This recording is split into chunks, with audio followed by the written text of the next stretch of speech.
I thank you, I thank you, I thank you, I thank all of you. And I know and pray and affirm that all of your blessings will return to you, pressed together, running over in abundance. So with that being said, guess what, folks? This is it. This is the last Sunday in 2018. The last Sunday of 2018. 2018. Do you remember how excited we all were about the prospect of the year 2000? You remember that? Everybody, boy, like that year was like there was so much anticipation. And I remember even before it came, when I was little, I thought, oh, the year 2000, I'm going to be something. And I was like, that seemed so far away.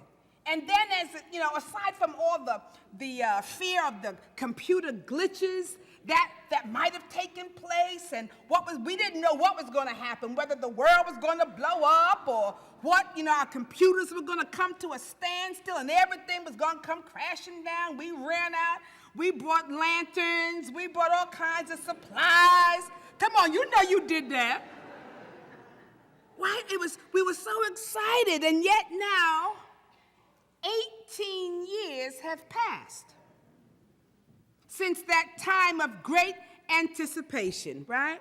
Here we are 18 years later with a series of ups and downs and ins and outs and twists and turns and successes and failures and joys and sorrows and, expectations and disappointments, all of it, the whole kit and caboodle. We've had an opportunity to experience, right, in those 18 years. And now another year has come and is about to be gone. And usually around this time, towards the end, on TV, they do the year in review, right? And we get to see who's passed on or what the great experiences that have happened during the year, the ups and downs and the ins. So everybody's reviewing at this time. And there's that tendency to look back over the year to see what was accomplished and what was gained and what happened. But if we're honest with ourselves, I believe that more often than not, we also become acutely aware of what didn't happen in our lives, of the goals that were unmet, of the desires that were unfulfilled, and the dreams that are still just dreams. Because you're reminded maybe of where you were this time last year, and the goals that you had that are still the same goals, and yet you haven't achieved them, and yet you haven't fulfilled that heart's desire once again. And so if we are not vigilant over our consciousness, this time of year could also plunge us into what we call suffering states of consciousness. Just bemoaning, oh man, I didn't do it again, and feeling that we've missed the boat and somehow I've fallen short once again. This is why, I'm trying not to make too many resolutions and all that, because if they're not kept, I end up feeling, gosh, like a failure. I've fallen short of my dreams and goals again. And then I get trapped into looking back, feeling bad, feeling incomplete. Have you ever noticed how the mind loves to take us back into the past? That's kind of the nature of the mind, one of the functions of it, but it keeps us always looking back in the past. And so we do our reviews, and to review is to review, which is to re-see. So we end up doing our reviews or our re-seeing, and sometimes we end up getting stuck on what happened or what did not happen in the past. But this is what I know. There are three things I really know about this whole activity of getting stuck in the past, is that when we are in the past or living in the past, then you can't access the creative energy of the now, of today. Creative energy is in the now moment.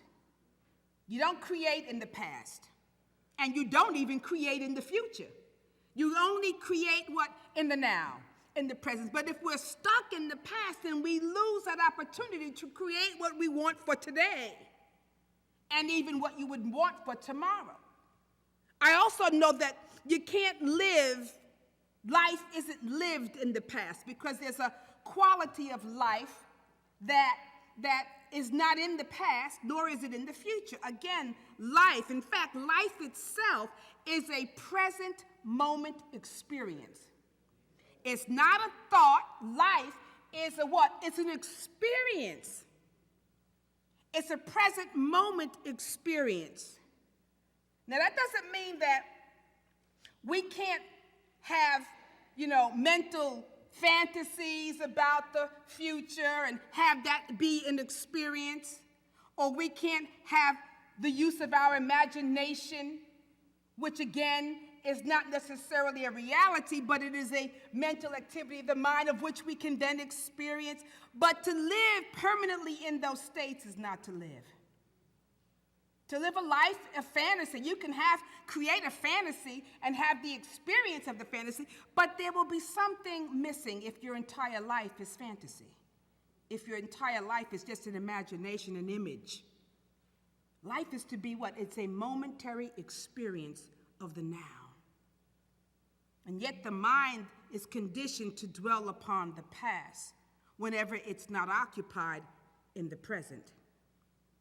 If your mind is not engaged in the present moment, rest assured it's going to take you into what? A past experience, or maybe a future one. And you begin to live there, or think you're living there. You're not living there, you're having a mental experience of something, but not the reality. And so the mind then has to be occupied with the present. So this is what I know. It's okay for us to review or to re-see some things in the past if the purpose of our reviewing is so that we're going to gain or garner some life lessons, some insights. So if you want to learn from the past, okay, this happened, what happened here? I need to figure out what took place so that I can what? Learn a lesson. So that I can gain some insight. So that lesson and that insight can be applied what? To my present experience. It's okay if we're looking in the past to do that. But what happens is usually we get caught up in a loop. Caught in a loop of just reviewing with no specific purpose, reviewing so that the reviewing becomes a reliving and not a releasing. You don't have the lesson, because once you learn the lesson and you get the insight, you are supposed to then release it and move on. But when we don't get the lesson, and when that's not the purpose of reviewing and re-seeing, then we're in the loop of reliving without releasing. Causes suffering, takes away the vitality of your life and your being, right? So we're caught in this loop of reliving as opposed to releasing, replaying the scene, the experience, whatever, over and over again in our mind, which then begins to build up resentment, which is a resending of the sentiment. So now we're reviewing, we're seeing the same experience and seen and thought over and over again until that then moves into resentment, which is a refeeling and a resentiment. We're now sending ourselves back to the same feeling, the same vision, the same feeling, the same experience, and all of a sudden we're just caught in a loop. Not learning, not being rejuvenated, but constantly reviewing without a purpose. And then those feelings, whether they're bad or sad, a feeling of, guilt or whatever. See, feelings, these limited emotions or emotions of guilt and sadness or grief or anger or regret, they're not bad emotions in and of themselves. They serve a purpose. But if the purpose that they serve is not learned, then we get caught in a loop. So meaning that, all right, I have a feeling of regret. Great. You see that? You understand that? You release that? You move on. But if those feelings, I feel a sense of guilt around my action or interaction around this. Okay, I notice I have this feeling of guilt. I feel the feeling, and now I'm ready to move on to the next thing. But if these feelings do not move us to the next expression, but keep us in the loop, then they serve no purpose. We've missed the point. If the purpose should be, it should be moving us into something new, moving us into some kind of positive change, moving us into some level of advancement. Otherwise, those emotions then don't serve their purpose. And we just get guilty, sad, angry, regretful, resentful, all of this stuff over and over again, as opposed to being able to move on. Even Jesus said this in Luke 9. He said, "No man, having put his hand to the plow and looking back, is fit for the kingdom of God." No man, having put his hand to the plow and looking back, is fit for the kingdom of God. That means we must be ever ready to tend to the task at hand. That is to put your hand to the plow and move forward, right? To move forward. To the kingdom of God, to the kingdom of good. But you can't get your good if, a plow is used to what? To dig up the soil, right? And when a farmer is planting seeds, he uses the plow so that his rows are straight, so that he can plant his seeds in a straight row. But if you've got your hand on the plow and you begin to look back, what happens? Oh, and now that you're here, you look back some more, and then you go here and you're still looking back. What happens? All you keep doing is what? Going in a circle. You're not fit for the kingdom of good. Your blessing lies ahead. You can't get to it because you're so busy looking back. Constantly. In a circle. And then why is this happening to me again? Because your plow is on the hand and you keep looking back. So we have to understand that, the task at hand is important for us to be about. That's the business at hand. And if there's something in the past that we needed to learn, look at it, learn, do what you need to do, but you must release it so that you can what? Move forward. See? Not relive it, but release it. Turn to someone and say, release it. Because that's important. Release it, not relive it, replay it, but release it. Get the understanding, get the lesson and the blessing, and then release it so you can move forward. Because let's not forget Lot's wife who did the same thing, right? She and Lot were given the message, move forward, get up out of here and move forward. And she, looking back, did what? Turned into a pillar of salt. Salt is a preservative. And when we look back, you can get stuck in the past. And there are many people who are stuck in their past, especially if something occurred that was heavy and deep and tragic. We think, I must hold on to that feeling, that thought, because if I let that go, I might be saying it didn't mean anything. So I must hold on to my hurt, hold on to my pain, hold on to something that didn't work or didn't serve me well, because my holding on gives me validity. No. Experience it, acknowledge it, and move on from it. I was just reading a couple of months ago about Elizabeth Smart. You remember Elizabeth Smart? She was a young girl who was kidnapped, and her captors held her for a long time. And I think the woman is going to be released. And they were interviewing her. And she's now married, has kids. And she said the one thing that helped her the most was when she got back with her family. Just she and her mother. Her mother was talking to her, and her mother said, "You can allow what your captives did to you to keep you captive for the rest of your life. Or you can choose to understand that it was an experience that happened, but if you can release it, you can be free to live your life. That was a powerful teaching and thought, because she chose to release it. Not to erase the memories, but she didn't hold on to it as, now I am captive to this experience because this happened to me. I must what? Remain in the pain, remain in the memory, remain in what I think I lost in those 9 months, and let it what? Hold me captive for the rest of my life. She chose to acknowledge it and release it so that she could then be free to move on, get married, have children, and live a full life.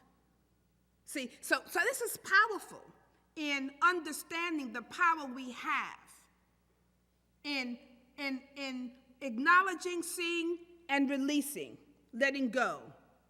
We all have unfinished business. Everybody has some unfinished business, right? Or you have some things that perhaps have been left undone. You didn't do everything that you wanted to do in 18. You didn't do everything you wanted to do in 2017 or 16 or 15, right? We have some things that are left undone. Or maybe we have conversations that we never got to speak with those whom we loved. And maybe they have moved on and they're no longer present, but yet we have regrets that I wish I had this conversation. I wish I had said this. Or maybe we wish we could go back and right some wrongs. And if I could just go back and I change some things, I change the way I would do things. Or maybe we'd say, I want a do-over. If I could go back and get a do-over, I would do things differently. Do you want do-overs? How many of you wish you had some do-overs? Remember when you were a kid, you used to get do-overs when you were playing a game, right? But sometimes you don't get do-overs in that regard. Sometimes we think, well, if this hadn't happened, or we live with a sense of regret. But here's the thing. The past has passed. The past has passed. And we are not able to always change what already occurred. So living in regret, living in any kind of, in a sense of turmoil or in a conflict, will not really serve you well. But here's what can help you if there's something that has occurred that is not to your highest, desire. If we could somehow find the strength that leads to acceptance, to accept what happened or did not happen according to our desire, but to accept that it happened. And from this place of acceptance, then we can build a new mindset that will allow you to untangle yourself from those emotions that keep you stuck. Remember, I said emotions like feeling bad or sad or feeling a sense of grief or guilt or pain. Those are real emotions, that's fine. But when you let the emotion get you entangled in a loop so that you can't release the emotion, and you keep resending that feeling to yourself or that thought to yourself, now you're in a loop. So accepting what is very powerful. And when you can train the mind to accept what is or what has occurred, then you become freer. That you create some inner space, inner freedom. And once you have some inner space and you're not in a loop, you can then make different choices, new choices, set a new direction. Like Elizabeth Smart said, you know what? I'm making the choice to live my life. Yes, I can never undo what took place. I can never really even forget what took place. But I'm not going to let the memory of that, the thought of that, hamper me to the point where I can't make new decisions that will better my life, that will bring me into a new place of experiencing life from joy and peace. But we all know there are people who feel they no longer can have joy in life because something has happened. I lost a child. Somebody was sick. So therefore my life is over. This occurred. I can no see that kind of thinking is not helpful for any spirit, because life is meant to live, to unfold, to grow. We experience it, and then you release it and move on. The mind will trap you into the past, so you have to recognize, getting ready to go into a loop.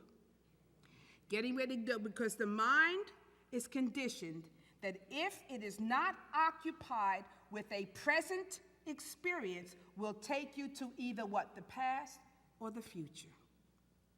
And so you can note when you're in one of those states, you're not being present. The mind will then hook you. And if it hooks you long enough, it's going to then engender certain feelings that you'll keep resending to yourself. Misery, depression, despair, hopelessness. All of that is a constant resending of a limited or negative thought or feeling or experience. So this is a powerful teaching, and I know people don't understand it, but it's very powerful, because with acceptance of what is, and I want you to know, acceptance is not necessarily agreement.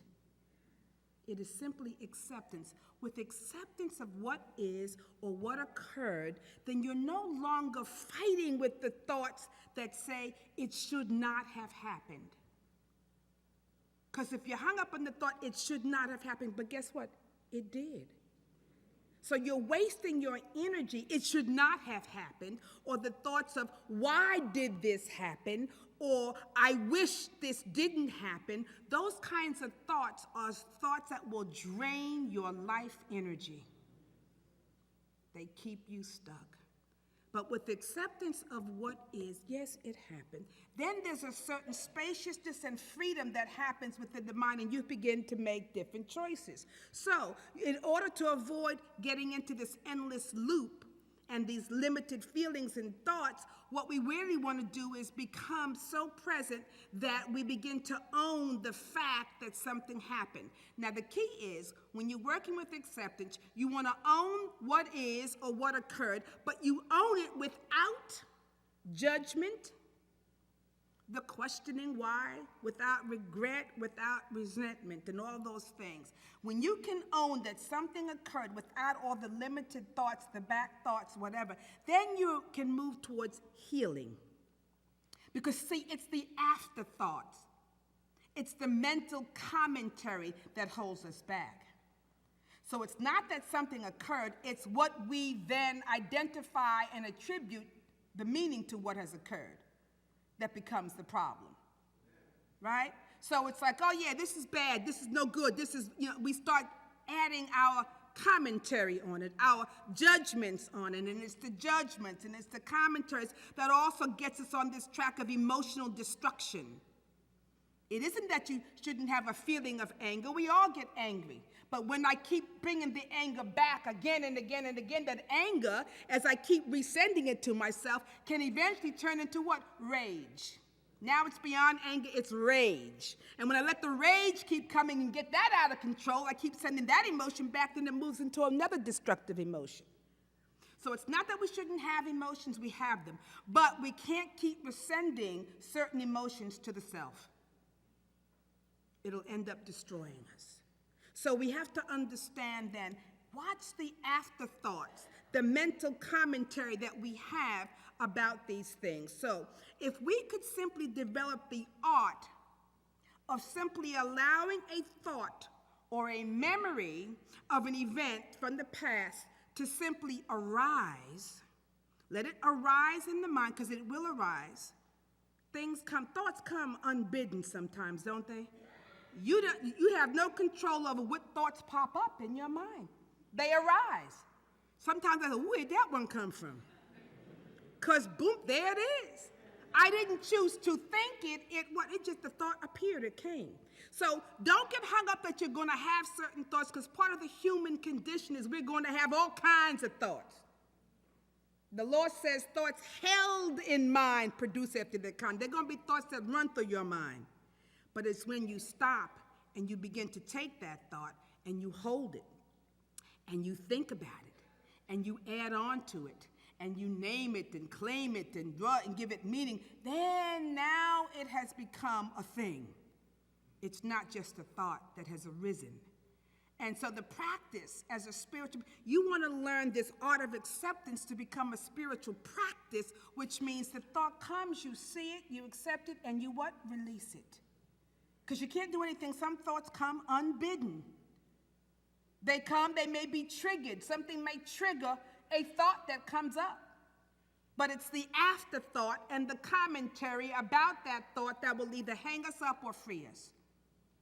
And when we can let it arise and we can see it without analysis and judgment, not unless we're looking for insight. If we're looking for insight, then you can analyze, see what's going on. But if you're not looking for insight, then don't get into analyzing and judging and holding, because you want this acceptance. It is what it is. I see it. Okay. Feeling a bit angry. Let it move. It's when and now I'm angry because, and now you got this commentary, then I'm going to build that up. I'm feeling a little lonely. Oh, God, the world is terrible. Nobody loves me. Then I'm on that thought. Let the emotion come because we are human. We're going to have them. But we let them arise. We see them. We acknowledge them. And we release them.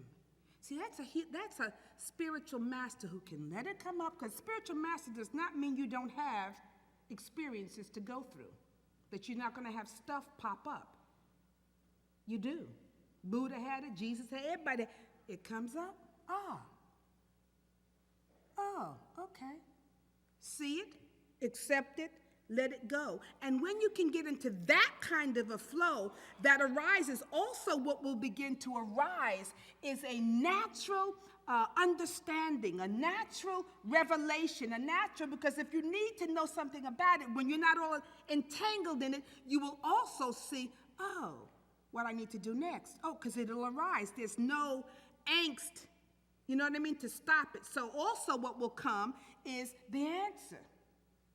The healing, the perspective, when you can let it come up, acknowledge, see it, let it be, come up. So there's nothing to get in the way. So then all of a sudden, acceptance becomes a spiritual practice. And through that spiritual practice, all of a sudden comes the solution, the direction, the energy of peace that will take you to your next level. It will happen automatically. Just like the thoughts come unbidden, the solutions will come unbidden. Well, they will be bidden because they're always present, but you can hear them and see them because you're not in the way. You're not entangled. So I wrote down some quotes that I found on acceptance, because this is a practice. Not acceptance is, let me just accept it is what it is. I'm talking as a spiritual practice. Do you hear the difference of what I'm saying? As a spiritual practice, right? Not as a last resort and a spiritual practice that will free you and heal you and keep your mind clear. So this is some quotes. Life is a series of natural and spontaneous changes. Don't resist them. That only creates sorrow. I love it when you try to resist what is, it creates sorrow. Don't resist it.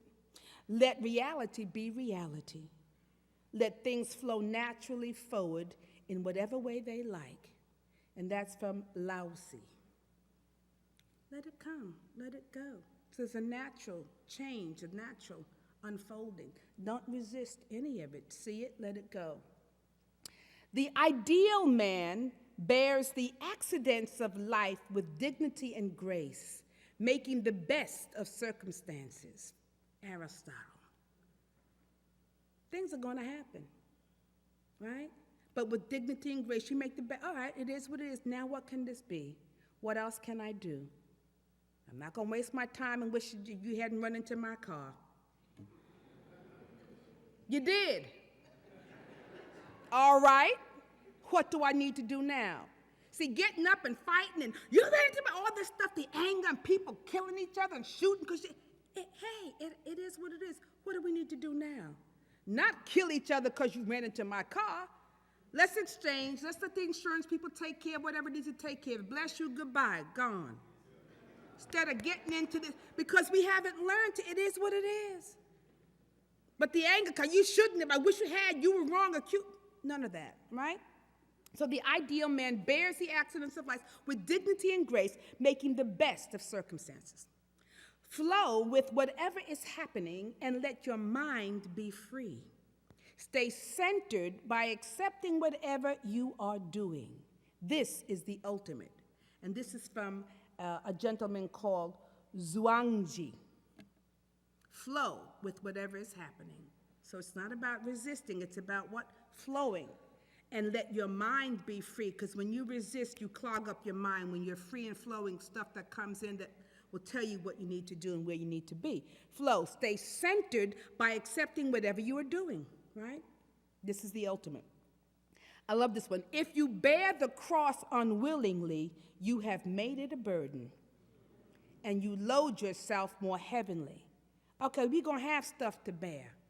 There's going to be stuff. Nobody gets out of this life without having something to bear. But if you do it unwillingly, now it's a burden. Now it says you've added more you've loaded yourself more heavenly, but you must bear it. Bear it, see it, okay. This is mine to do, let me do it. But if you this is mine to do, and why do I have to be the one to do it? And why didn't I get it? And oh, they got this, and how come they didn't? They get more challenge. It's okay. Move through it. Things without remedy, and that was from Thomas à Kempis. Things without remedy should be without regard. What is done is done. Things without remedy should be without regard. If you can't do anything about it, then why are you going to be regarding it, holding it, thinking about it? Let it go. It says, what is done is done. William Shakespeare. All right? Things without remedy should be without regard. Don't give it any thought. If you can't do anything about it, let it go. The universe will take care of it. God will handle it. If it is not yours to do, release it. What cannot be altered must be borne and not blamed. Thomas Fuller, I love that. What cannot be altered must be borne and not blamed. We spend a lot of time just blaming and getting into the why. If it can't be changed, don't worry about it. Bear it and move on. Let us take things as we find them. Let us not attempt to distort them into what they are not. We cannot make facts, although some people believe they can. All our wishing cannot change them. We must use them. I'm going to say that again. Let us take things as we find them. Let us not attempt to distort them into what they are not. Don't try to change the situation and make it something, put something, a flower. It is what it is, right? And then it says, we cannot make facts. All of our wishing cannot change them. We must use them. Use whatever is to your betterment. Use it to your highest capacity. That's how you change things. You use it, but not the fact that something is. That's from John Henry Newman. Acceptance is not submission. It is acknowledgement of the facts of a situation, then deciding what you're going to do about it. From M. Kathleen Casey. Life has no other discipline to impose, if we would but realize it, than to accept life unquestioningly. Everything that we shut our eyes to, everything that we run away from, everything that we deny, denigrate, despise, serves to defeat us in the end. What seems nasty, painful, evil can become a source of beauty, joy, and strength if faced with an open mind. Every moment is a golden one for him who has the vision to recognize it as such. Henry Miller. So let's not focus on what we think it is and naming it this, that, or the other. See everything. Paul says it this, I'm going to count it all good. I'm going to count it all joy.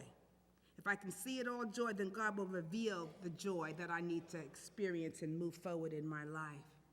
I think you all get the point that we're talking about being so open, being not resistant to what is, So we're getting ready to prepare now to enter into a new year. We want to do so with open minds. We want to do so with an open heart. We want to let any unfinished business be acknowledged without regret, without resistance, without resignation, right? Just to see it is. It's an unfinished business. It's okay. And to let any other limiting emotion that would hold us back, to release it. I release it. I'm not going to relive it. I'm going to what? Release it. No need to relive it. I just want to release it. So you got 2 days to do your review. You got today and tomorrow. All right?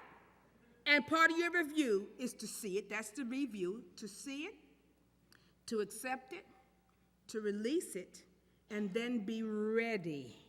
Ready for the transformation of what's to come. Ready for the new beginning, you see? And ready for whatever life is going to bring, or this new year is going to bring, because the new year is going to bring you the fullness of what it always brings. Ups, downs, ins, outs, successes, failures, joys, sorrows. It's going to bring you life, okay? So we're ready for it. We've been through this experience. We know how to handle all of it.